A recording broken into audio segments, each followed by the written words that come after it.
Hi, everyone. Welcome to Source Snack Break. I'm Ren with Source. Today is Monday, July 13th.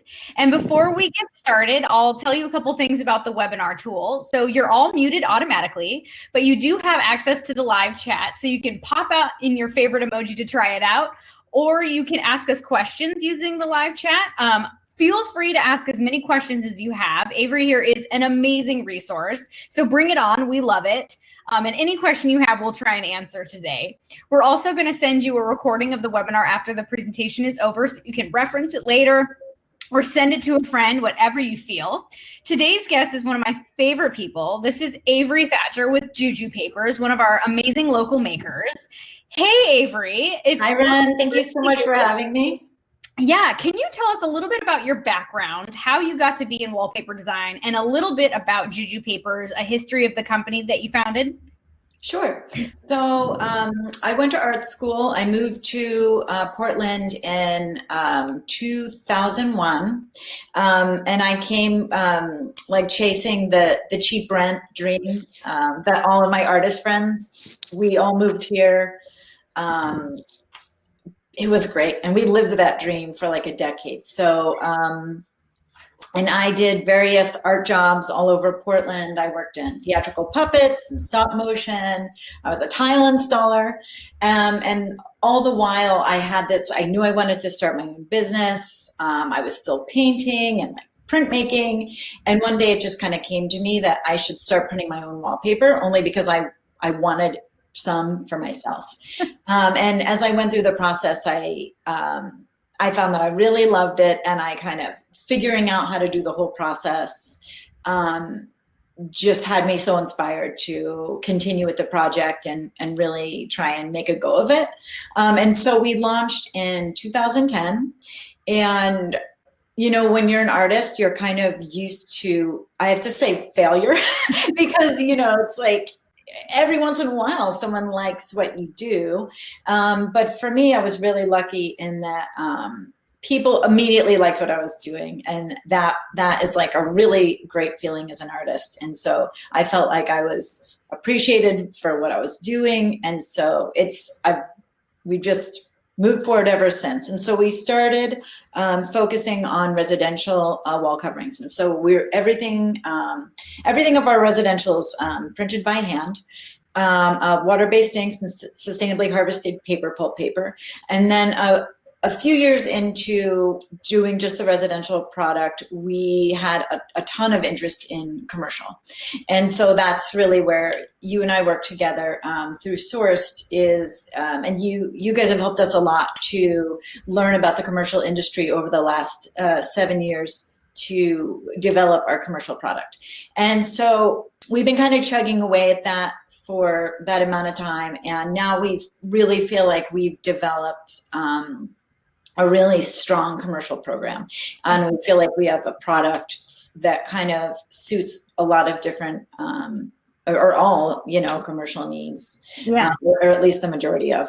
And so that's been a cool journey to get into these bigger projects and hospitality and healthcare and learn about all those different nuances. Right. Yeah. And I will also point out, designers, up in the top left is your tile. You have a new encaustic tile, and it's called Fruit Salad, which I find the most amazing. I love it. So we'll talk about that a little bit. But let's dig into your new collection of wallpapers. Can you chat a little bit about sort of your design process? Do you design all of these? Do you paint them? Like, tell me about how this works. How do you come up with this? What is your artistic process? Okay. So, you know, over like in the course, I usually design, launch only one collection per year. And I kind of design over the course of a year. I think that's going to change because I also see kind of the world changing a little bit. And I think I might start, instead of just doing one collection a year, sort of peppering new patterns out throughout the year. Because I think that kind of will fit better with like the work from home and looking for new products and not just releasing them at Design Week like I would previously do. But so I typically do most of my like painting and artwork in a cabin near Centerville, Washington. So my husband's family has like this like amazing prairie kind of farmhouse. And so I go out to this little bunkhouse for about a week, and I kind of just seclude myself in there. And that's where I usually do the majority of the painting. And so over like for the last couple of years, I've done a lot with collage. And so the design that you see there, that's like the sage green one, that was actually a collage. And so this year I primarily worked with like big graph paper as opposed to white paper. And so it was kind of just, I decided to limit my kind of my tools and work in a really analog way with this kind of grid constriction. Just sometimes it can be useful as an artist to kind of cut back the things you make available to yourself, and then you can kind of like find more creativity in it. So everything I did was kind of based on using, you know, the graph paper and designing with kind of like French curves, like sort of just old-fashioned-y.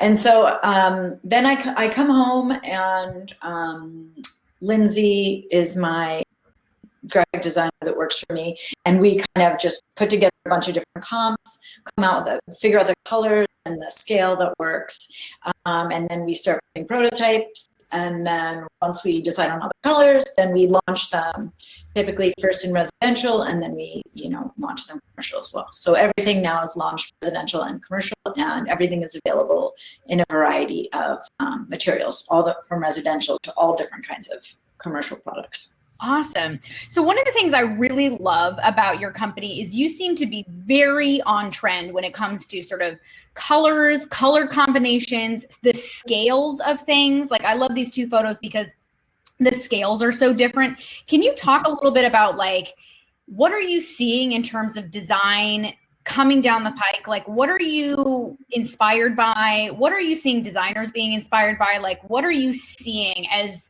someone I think is a trendsetter? Thank you.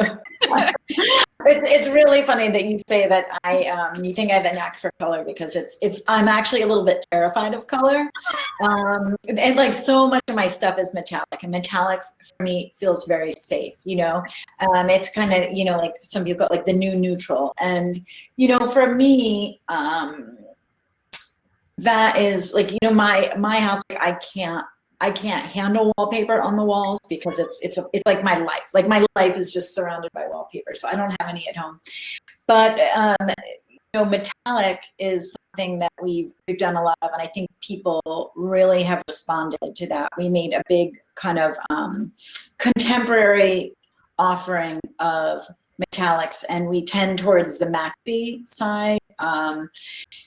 And I guess when it comes down to it, you know, every year I think I'm going to do something like really, you know, kind of painterly, or do something representational, or paint a cat or something. And then it always comes down to it. I really just always am drawn to like the most simple geometric forms, you know, so that kind of tends to be where my interest lies, and where the simplicity is kind of really, the simplicity in design is where I feel confident in design. And, you know, I have to feel really good about a color, and usually I release like one new color per year, because that's about what I feel like. There's this one color that the world needs right now, and then I love it. I kind of just do one or two, and then like, that's it. Yeah, no, I totally get it. So let's chat a little bit about what designers should know when it comes to specifying wallpaper, because I'm very excited that wallpaper is back. Because when I was growing up, it was not. So I'm really excited that it's back. So what are some things designers should keep in mind when it comes to specifying wallpaper, especially in a commercial setting? Should they keep in mind like the substrate, the level of finish, and like where a wallpaper is most appropriate or not appropriate to go? Are there some tips you can share with us? Sure. Well, if you're talking about a commercial wall covering, the answer is it can really go anywhere, except for like there are places that you obviously would never put it, you know, like inside of a shower space, you know, like no brainer, you know, or But for the most part, commercial can go anywhere. And the reason for that, it's just in order for something to be rated a type 2 wall covering, it has to meet certain characteristics. And the characteristics, well, it's weight, it's durability, it's the rub test, but also, there's the backing that comes on it. And if you are, if you let us know the application, whether it's hospitality, whether it's healthcare, immediately that sends off, the triggers for us that say, oh, okay, well, if it's healthcare, you're probably going to want something with a mesh back because you can smash it with a gurney and it's going to have better results than something without a mesh back, But I don't think it necessarily would mean that every single time that you're going to specify wallpaper, you necessarily need to know that as a designer. I think it's helpful to, but if you're working with a great resource like Source, or if you come to us directly, we'll certainly be able to guide you through all of that. But for the most part, the reason why, in order for something to be a certified type 2 wall covering, we've already jumped through all the hoops. Oh, awesome. To ensure that the product is thoroughly tested for any of the common, from healthcare, hospitality, restaurant, multi-unit, or what's it called? Multifamily. So that homework has kind of been done for you. And those decisions are kind of made by the Technical Council of the Wall Covering Association of America. And it's a smart team working in the industry. I think one of the most exciting things coming down the pipeline, and I was talking with that team a lot last year about honing the qualifications for type 2 wall covering moving forward to allow for innovation for sustainability. Because we see the industry, every designer always comes to me and says, do you order PVC free? Or do you offer PVC free? And the answer is yes. But all too often, there will be some characteristic about the PVC commercial product that ends up getting spec'd out at the end. It's, there's some person there, there's like someone who will say, actually, I just want this on vinyl. And what we're trying to do in our industry is open up the qualifications for type 2 to allow for the innovation that allows people to make the investment in developing these PVC-free sustainable products that will, I think, really revolutionize the industry. And I think in a few years from now, we're going to have a really good vinyl alternative. And I just can't wait for that. We have vinyl alternatives now. We offer them, but it's just not making it to the finish line as frequently as we would like to see it. And I think that's going to change in the next 5 years. And I'm super excited about that, and I'm totally involved with this group in trying to push that forward. That is amazing. That is a call to action with our designers on the line, especially our friends who work at red list free firms. Definitely add this substrate, the PVC free ones, to your specs, and then you'll have to follow it through to the end and really push for it. Is that what I'm hearing? That it really, right now, that's what we need, is folks to follow it from start to finish, not just get it in the spec. You really have to make sure it ends up in the final. So maybe if a designer is working on a project like that, can they work with you on that part to make sure that it does end up, and sort of talk with you and sort of help, talk the client through or talk the installer through? Is that something you guys can help them with? Absolutely. And we do. I mean, we really are. I mean, we're still small enough of a company that we really still have the ability to remember how things started and how they end up. We haven't gotten so big that we're just I don't even remember what this, wait, let me refresh. We're involved with every one of these projects, especially the bigger projects. And we do definitely following through, and we always try and set our designers up for success in the beginning and say, listen, if you want this, it's going to be not as easy. You're going to have to really stay with it. And there's a chance that at the end, you're going to end up with vinyl. but at least we're going to go through the fight together.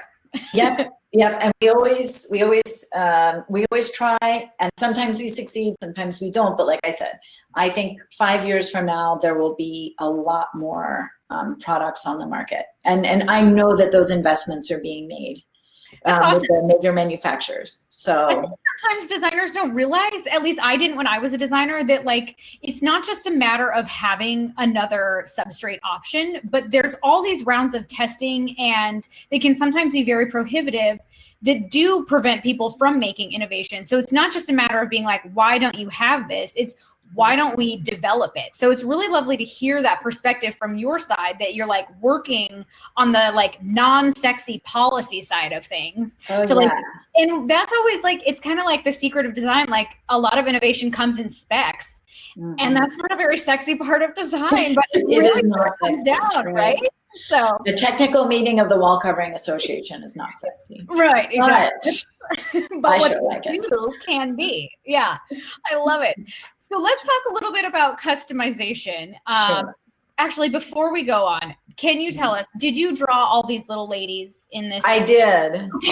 They're so cute. I did. I painted them all one by one, and every single one of them I drew people that I knew from memory, and That's great. I don't know.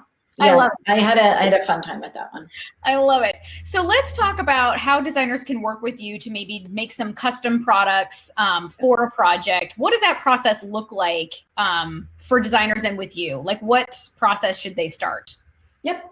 So I'd say the majority of the custom work that we do is just people would like a slight variation on something that we, so you say that for the picture you have there, someone might want a slightly different scale or a slightly different color.